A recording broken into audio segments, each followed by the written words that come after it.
Governor Brian Kemp has just hours left to veto any bills passed this year. Otherwise, they automatically become law. At least one bill is getting major pushback from some leaders in Cobb County. Atlanta News First reporter Chelsea Vinefor is live at 5 at the Cobb County Government Center in Marietta. And Chelsea, this bill has to do with elections, right?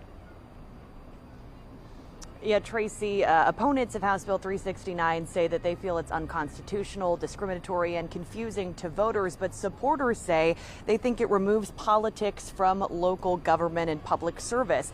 Essentially, the legislation would create nonpartisan elections for select government seats like commissioners and the district attorney starting in 2028. A ballot would no longer indicate if someone was running as a Democrat or a Republican, but it only applies to 5 of the state's 159 counties, including Cobb, Fulton, DeKalb, Clayton, and Gwinnett, which all skew Democratic. During a press conference today, Cobb's Solicitor General noted who she thinks this could impact the most.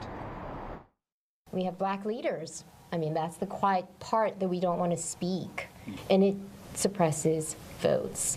This is no different than what we have seen before. It is political redlining.